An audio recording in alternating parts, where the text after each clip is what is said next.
Hello बच्चों, कैसे हो? सब ठीक? क्या सोचा था? नहीं आएंगे? गलत। जब तक कंसेप्ट को तोड़ेंगे नहीं तब तक छोड़ेंगे नहीं। ओके। तो लास्ट वीडियो में अपन ने क्या देखा था? लास्ट वीडियो में हमने कवर किए थे अपने टॉपिक रेट ऑफ रिएक्शन को अफेक्ट करने वाले कारकों को देखा था, फैक्टर देखे थे जो रेट ऑफ रिएक्शन पर क्या कर रहे थे, इफेक्ट डाल रहे थे। ओके। लास्ट वीडियो में ये क्लियर कर चुके हैं अपन। और उससे पहले यूनिट ऑफ रेट कांस्टेंट भी पढ़ चुके हैं। ओके। और गुलबर्ड और वागे के रूल्स भी पढ़ चुके हैं। Okay. Order of reaction, rate of reaction, उसकी उनकी सभी डेफिनेशंस, ये सभी क्लियर कर चुके हैं अपन। और आज अपन के इस वीडियो में क्या पढ़ने वाले हैं, जीरो ऑर्डर रिएक्शन के बारे में पढ़ने वाले हैं। तो सबसे पहले माइंड में यही क्वेश्चन आता है कि जीरो ऑर्डर रिएक्शन कहते किसे हैं? What is the zero order reaction, meaning क्या है इसका, इसकी डेफिनेशन अगर पूछे अपन तो डेफिनेशन क्या होगी इसकी? तो डेफिनेशन सुनेंगे। डेफिनेशन होती है इसकी जीरो ऑर्डर रिएक्शन की, ऐसी रिएक्शन, ध्यान से सुनेंगे, ऐसी रिएक्शन जिनमें जो रेट ऑफ रिएक्शन है, सुनो देखो, ऐसी रिएक्शन जिनमें rate of reaction is proportional to अभिकारक की जीरो घात के समानुपाती।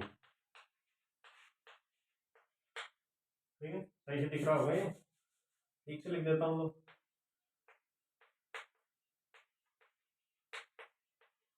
ओके, अब तो ठीक दिख रहा होगा। रेट ऑफ रिएक्शन है अगर अभिकारक की जीरो घात के समानुपाती हो, अभिकारक अभिकारक की जीरो घात के समानुपाती हो, तो वह रिएक्शन क्या कहलाती है? जीरो ऑर्डर रिएक्शन कहलाती है। ओके, ये क्लियर हुआ। जीरो ऑर्डर रिएक्शन किसे कहते हैं? ऐसी केमिकल रिएक्शन जिनकी जो रेट ऑफ रिएक्शन है वो किसके प्रोपोर्शनल हो? अभिकारक की जीरो घात के समानुपाती हो। समझे बच्चों? समझे? Rate of reaction is proportional to reactant की पावर, रिएक्टेंट कंसंट्रेशन की पावर जीरो। समझिए? तो अब अपन देखने वाले हैं जीरो ऑर्डर की रिएक्शन की पूरी, जो भी इसके समाकलित वेग समीकरण हैं और इसके की हाफ आदायुकाल है, उनके सभी के बारे में आज अपन गणना करने वाले हैं, उनके बारे में चर्चा करेंगे। ओके, तो एक बार तो मैं इसको क्लियर कर देता हूं। ठीक है, तो सबसे पहले अपन क्या करने वाले हैं, जीरो ऑर्डर रिएक्शन पढ़ने वाले हैं। तो जीरो ऑर्डर रिएक्शन के लिए अगर मैं एक रिएक्शन लूं कि एक रिएक्शन ए, रिएक्टेंट ए है, वो किस में चेंज हो रहा है? प्रोडक्ट में। ओके, जिसके इनिशियली मीन्स जब रिएक्शन स्टार्ट नहीं हुई है तब अगर उसकी कंसंट्रेशन की बात करें तो वो है स्मॉल ए, और प्रोडक्ट की कंसंट्रेशन तो जीरो होगी। टाइम जीरो है मीन्स टाइम टी बराबर जीरो का मीनिंग क्या होता है? टी बराबर जीरो का मीनिंग है कि रिएक्शन अभी स्टार्ट ही नहीं हुई है, रिएक्शन अभी स्टार्ट नहीं हुई है। तो रिएक्शन स्टार्ट नहीं हुई है तो जो रिएक्टेंट के जो कंसंट्रेशन है वो तो ए ही रहेगी, प्रारंभिक कंसंट्रेशन ए है, और प्रोडक्ट की जीरो है क्योंकि अभी रिएक्शन हुई नहीं है, तो प्रोडक्ट कैसे बन जाएगा?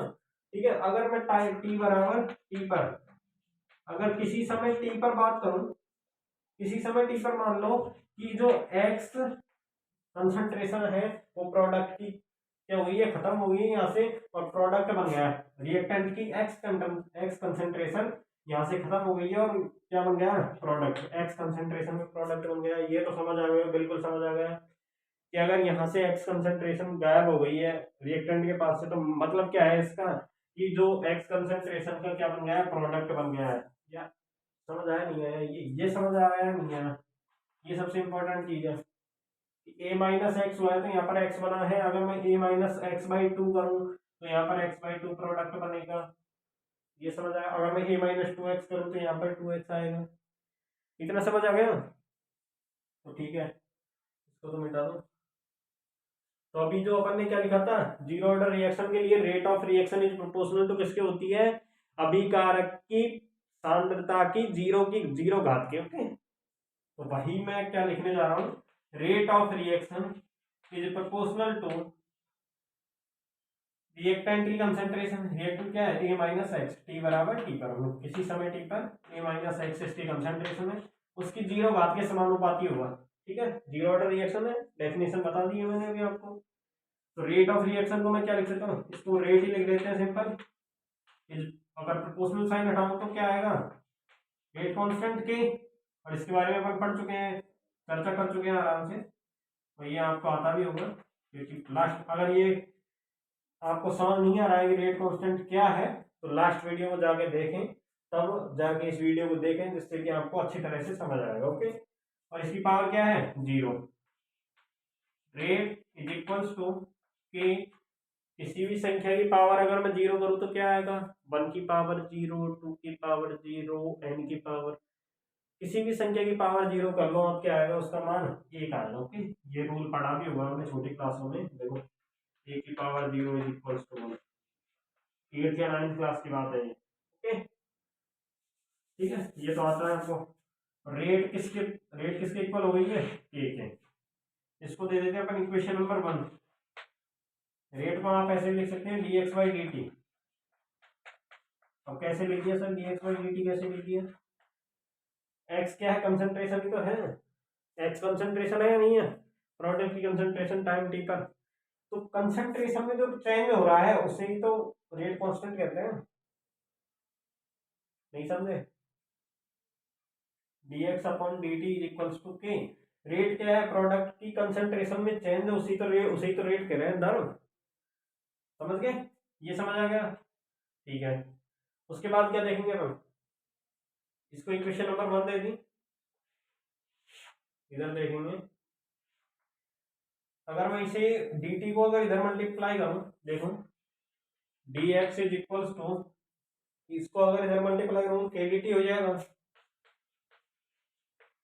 ठीक है। अगर मैं इनका क्या करूं, इंटीग्रेशन करूं, ठीक है, अगर मैं इनका इंटीग्रेशन करूं बोथ साइड, इंटीग्रेशन लेने पर क्या होगा, देखो एक बार लेके देख लेते हैं, dx इज इक्वल्स टू, के तो कांस्टेंट है, बाहर आ जाएगा, और ये dt, समझ आ गया। dx का क्या होगा, x एंड k, और dt का t, और क्या आ जाएगा, प्लस c। ये तो पता है c क्या आया, पता ही नहीं है। अगर किसी भी इंटीग्रेशन करते हैं अपन तो इंटीग्रेशन वो आता है ना, इंटीग्रेशन कांस्टेंट, वही है ये c। Okay, x equals to के टी प्लस सी। इसको मैं इक्वेशन नंबर देता हूँ सेकंड, इक्वेशन नंबर सेकंड। और क्या करें, देखो x इक्वल्स टू के टी प्लस सी। अगर मैं इनिशियल कंडीशन की बात करूं, इनिशियल कंडीशन क्या है, टाइम 0 पर, मीन्स इनिशियल का मतलब यही तो है, इनिशियल ये है और टाइम डी पर ये है। तो इनिशियल कंडीशन अगर देखूं मैं t बराबर 0 पर, तो t बराबर 0 पर क्या होगा, x भी 0 है ना, t बराबर 0 पर x भी 0 है। ओके, तो इन दोनों कंडीशन को इक्वेशन नंबर 2 में अप्लाई करूं, x का मान 0 is equals to K, t का मान 0 तो total value 0, plus c means c is equals to 0।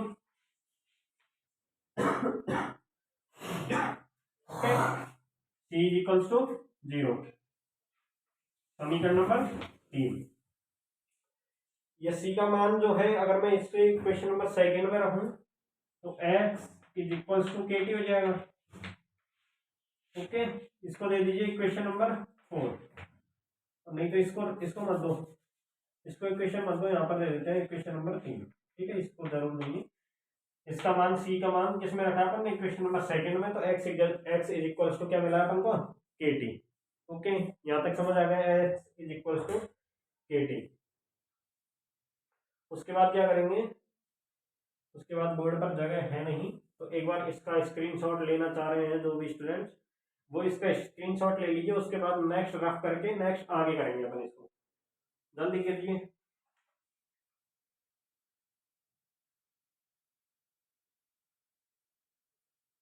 हो गया, रफ करते हैं, देखो क्या करेगा यहाँ से।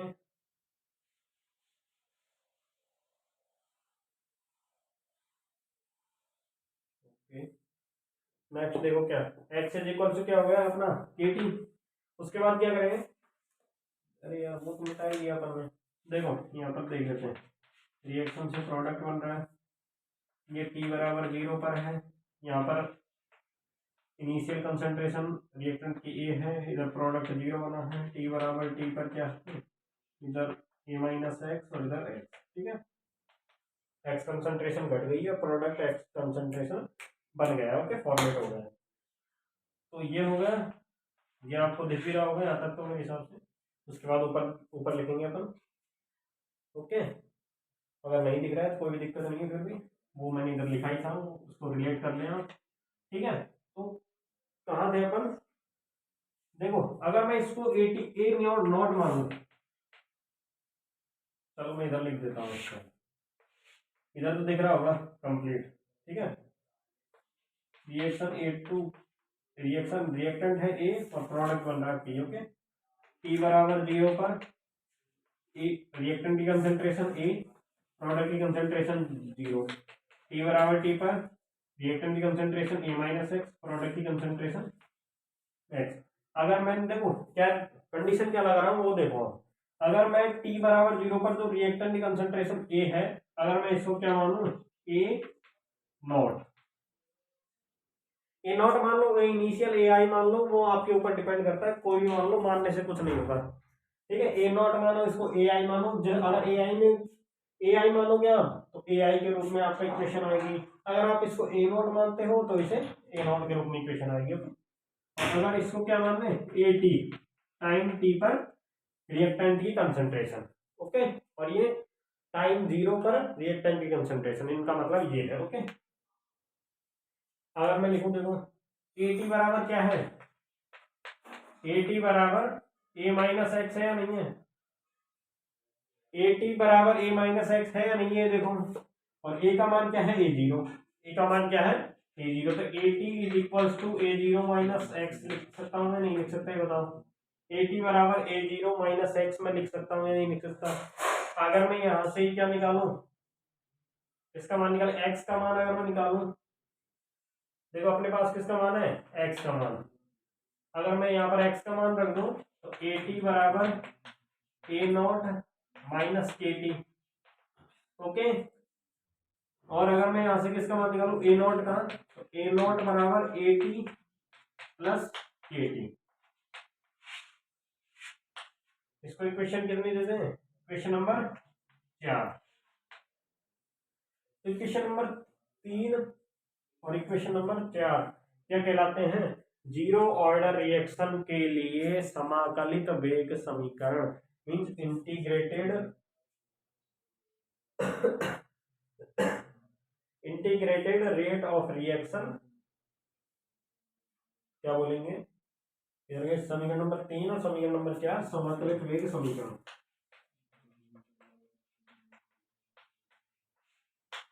समाकलित वेग equation means integrated rate equation, okay. तो ये हो गए इक्वेशन नंबर 3 और इक्वेशन नंबर 4 समाकलित वेग समीकरण, क्या समाकलित वेग समीकरण कहलाते हैं। इसके बाद अगर आप देखना चाहें तो अपन वो देख सकते हैं, ग्राफ देखो। सबसे इंपॉर्टेंट चीज अगर देखूं मैं इसमें, जीरो ऑर्डर रिएक्शन में सबसे इंपॉर्टेंट चीज अगर आप याद रखें तो पहली तो एक्स इक्वल्स टू के टी, इसका जो क्या है समाकलित वेग समीकरण, इसको याद रखिए। फिर इक्वेशन नंबर 4 को याद रखिए, ओके। इक्वेशन नंबर 4 को याद रखिए, और किसको, और एक rate is equals to K, okay, dx by dt is equals to K, दोनों एक ही बात है। इनमें से ये 3 इक्वेशन याद रखनी है आपको, और इन्हीं 3 इक्वेशन पे बेस्ड अपन क्या देखने वाले हैं, ग्राफ्स देखने वाले हैं। और सबसे इंपॉर्टेंट अगर मैं बात करूं इस पूरी जीरो ऑर्डर रिएक्शन में तो ग्राफ्स हैं, क्योंकि ग्राफ अच्छों के समझ नहीं आते हैं, तो ग्राफों को समझाना ही मेरा क्या है, एम है।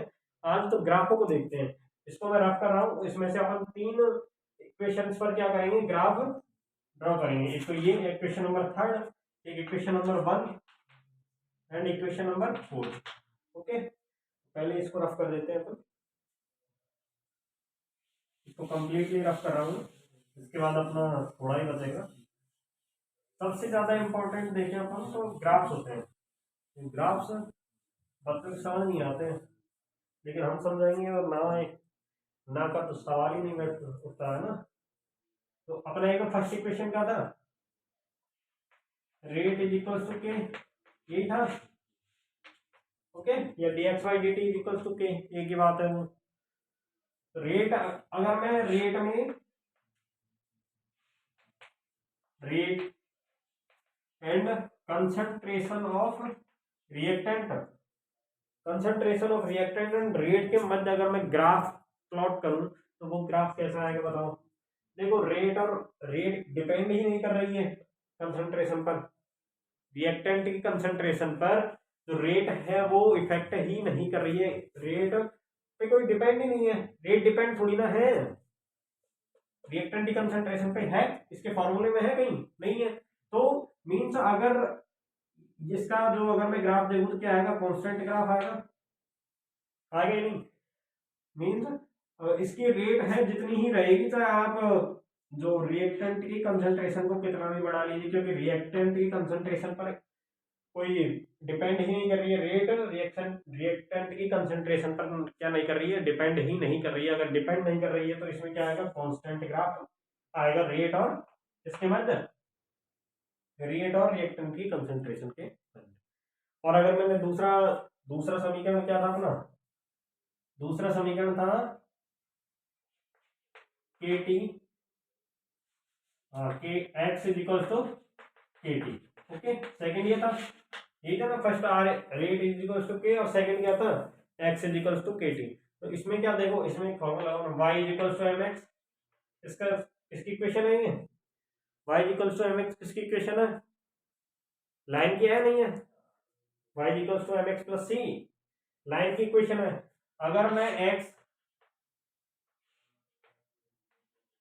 और टाइम के मध्य अगर मैं क्या खींचू, ग्राफ प्लॉट करूं तो कैसा आएगा, Y equals to M X, तो कोई इंटरसेप्ट तो है ही नहीं, अंतःखंड तो काटेगा नहीं, मीन्स मूल बिंदु से स्टार्ट होने वाला है, और इसकी जो स्लोप होगी वो कितनी होगी, ये ऐसे।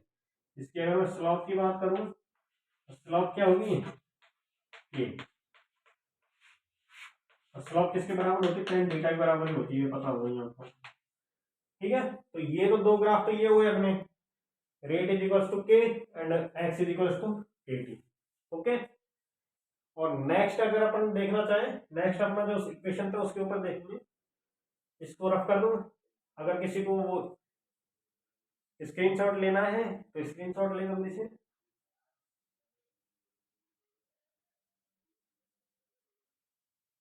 हो गया। चलो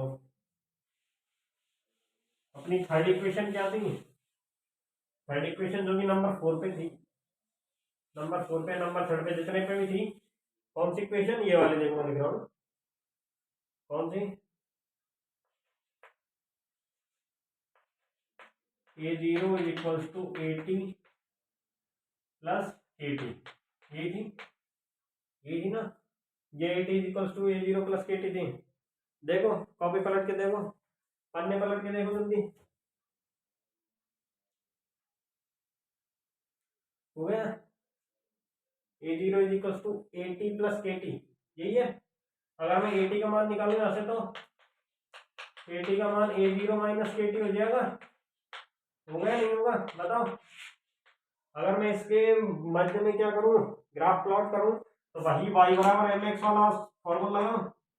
देखो y बराबर ये तो m और ये x, ये तो माइनस और ये इंटरसेप्ट c, ठीक है।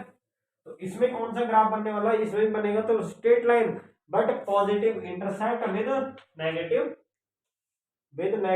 Slope, positive intercept with negative slope या negative slope with positive intercept, एक ही बात है वो। देखो इसका ग्राफ कैसे बनने वाला है, इधर क्या है ना, इधर तो है टाइम और एटी और टाइम के मध्य में ग्राफ खींचो, एटी क्या है, टी टाइम पर कंसंट्रेशन रिएक्टेंट की, ओके। तो देखो पॉजिटिव इंटरसेप्ट कितना है, सी, मतलब कि ग्राफ तो स्टार्ट होने वाला है यहाँ से, लेकिन जो क्या है, स्लोप क्या है, नेगेटिव, मीन्स स्लोप नेगेटिव है, मीन्स ऐसे आएगी लाइन। तो स्लोप कितना है इसका, स्लोप कितना है, एम, मीन्स यहाँ पर क्या है, अगर मैं तुलना करूँ तो इसमें क्या है, माइनस के स्लोप, स्लोप माइनस के, ओके। और इंटरसेप्ट कितना है, सी मीन्स यहाँ पर क्या है, ए नॉट, ओके। देखो ए नॉट, ओके। ये आपको देखना आना चाहिए, ये तुलना करनी आनी चाहिए, ओके। तुलना अगर आपने कर ली तो इनमें कोई दिक्कत नहीं आएगी आपको ग्राफ में। ग्राफ में अगर प्रॉब्लम आपको आती है तो किस बेसिस पे आती है, लिखो वहां पर तुलना करने में ही यहाँ चूक जाते हैं। तो तुलना आपको अच्छी तरीके से अगर आती है तो आपको ग्राफ में कोई भी कभी प्रॉब्लम नहीं होगी। और आई होप कि ये भी आपको ग्राफ क्या गया अच्छी तरह से समझ आ गया है। ओके, अगर किसी को स्क्रीनशॉट लेना हो तो जल्दी लो, नहीं तो रफ करते हैं इसको।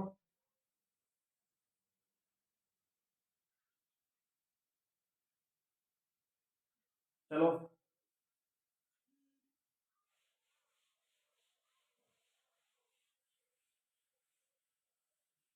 ये तो हो गया अपना क्या, जीरो ऑर्डर रिएक्शन के समाकलित वेग समीकरण, उनके इक्वेशंस पर क्या आ गए हैं, ग्राफ भी देख लिया अपन ने। तो नेक्स्ट अगर इसी में जीरो ऑर्डर रिएक्शन में अगर टॉपिक देखे कौन सा आएगा, T half, half life.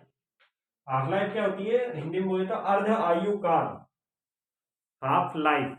Okay, तो क्या होती है हाफ लाइफ, अगर मैं डेफिनेशन अगर शब्दों के रूप में कैसे बोलेंगे अपन इसको, तो शब्दों के रूप में अगर मैं डेफिनेशन बोलूं इसकी, तो हाफ टाइम कहलाता है वह टाइम जिस टाइम पर जो रिएक्शन है, रिएक्शन के रिएक्शन में जो रिएक्टेंट के 50% मॉलिक्यूल्स हैं, 50% जो रिएक्टेंट है वो किसमें चेंज हो गया, 50% रिएक्टेंट किसमें चेंज हो गया, प्रोडक्ट के रूप में चेंज हो गया, या ऐसे बोल सकते हैं 50% प्रोडक्ट प्राप्त हो गया है। लेकिन ऐसे नहीं बोलेंगे 50% प्रोडक्ट, वो पता थोड़ी ना 50 आ गया 70 आ गया, उसका पता कैसे चलेगा, रिएक्टेंट से पता चलेगा। अगर किसी भी रिएक्शन में रिएक्टेंट के 50% अगर रिएक्शन हो चुकी है तो वही टाइम क्या कहलाता है, टी हाफ कहलाता है। ओके, समझ आया। तो टी हाफ में क्या होगा,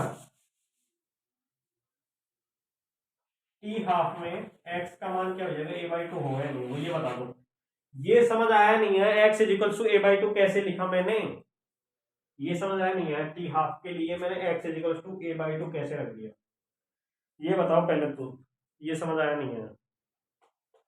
अब ये देखो, मैंने पहले क्या बताया था आपको, कोई भी रिएक्शन हो रही है, ए टू ए से प्रोडक्ट बना रही है, रिएक्शन ए है, इसकी टाइम पर इनिशियल टाइम पे इसकी कंसंट्रेशन ए इधर जीरो है, प्रोडक्ट की टाइम टी पर इसकी कंसंट्रेशन ए माइनस एक्स, इसकी एक्स है। ओके, तो ये अपन ने कौन सी कंडीशन ली है, टी हाफ, जिस पर जो रिएक्टेंट है 50% रिएक्टेंट इसमें चेंज हो गया प्रोडक्ट में, मीन्स इसमें से 50%, तो इसका ए का 50% कितना है, ए बाई टू ही तो है, 50% मीन्स आधा, तो ए का आधा कितना है, a by two, A by two किसमें चेंज हो गया, कन्वर्ट हो गया प्रोडक्ट में, तो प्रोडक्ट में कन्वर्ट हो गया, तो एक्स का मान क्या हो जाएगा, ए बाई टू हो गया, नहीं होगा।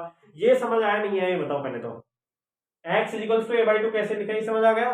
ओके, ये आ गया X is equals to A by two, और अगर मैं टाइम लूंगा तो क्या लूंगा, टी हाफ, क्योंकि अपन ज्ञात ही क्या करने हैं, हाफ लाइफ, टी बराबर क्या ले लिया मैंने, टी हाफ।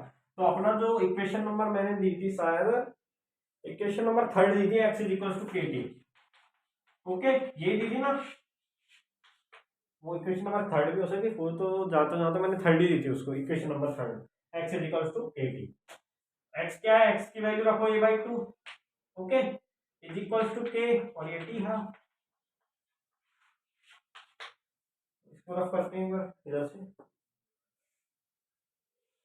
ये तो समझ आ ही गया ये वाई तो कैसे रखा मैंने। ठीक है, तो देखो, अगर मैं टी हाफ की वैल्यू यहाँ से कैलकुलेट करूँ तो टी हाफ क्या आएगा, ये के इधर आ जाएगा अपॉन में ए by to K,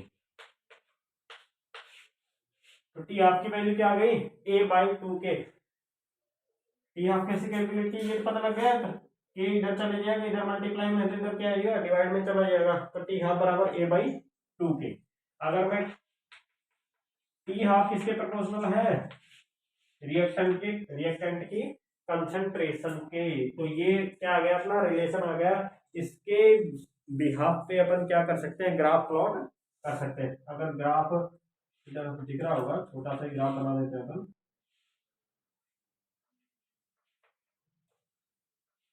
okay, T half है इधर, टी हाफ, और ये रिएक्टेंट की कंसंट्रेशन, ये इसको ऐसे भी डिनोट कर सकते हैं या ऐसे स्मॉल ऐसे, ठीक है। तो ये क्या है, दोनों प्रोपोर्शनल है, तो मीन्स अगर मैं टी, अगर रिएक्टेंट की कंसंट्रेशन बढ़ेगी तो क्या होगा, टी हाफ भी बढ़ेगा, सेम सेम ही था, जो बढ़ रहा है तो वो बढ़ रहा है, ठीक है। तो इसके क्या होगा, ये ग्राफ होगा, अगर टी हाफ किसके प्रोपोर्शनल है, रिएक्टेंट की कंसंट्रेशन के। ओके, कैसे आया, ये ऐसे निकाला अपन ने, ठीक है। ये कंडीशन ली है, x इज इक्वल टू क्या होगा a/2। ओके, तो ये हो गया अपना टी हाफ, और इसमें क्या हो गया, ग्राफ भी हो गए, और ये हो गया अपना टी हाफ की वैल्यू भी हो गई है, और अपने समाकलित वेग समीकरण हो चुके हैं। तो आज की वीडियो अपनी क्या थी, जीरो ऑर्डर रिएक्शन, जो कि कंप्लीट हो चुकी है। जीरो ऑर्डर रिएक्शन के बारे में इससे ज्यादा आपके सिलेबस में है भी नहीं। ये 12th class BSc and JEE NEET के लिए भी क्या है, यूजफुल है, और इससे बाहर कोई भी क्वेश्चन नहीं जाता है। ओके बच्चों, तो अगर ये वीडियो आपको थोड़ी भी इंफॉर्मेशनल लगी है तो हमारे चैनल को सब्सक्राइब करें, वीडियो को लाइक करें, और बेल आइकन को प्रेस करें, जिससे कि नेक्स्ट आने वाली वीडियोस की नोटिफिकेशन आपको मिल जाए। थैंक यू, धन्यवाद।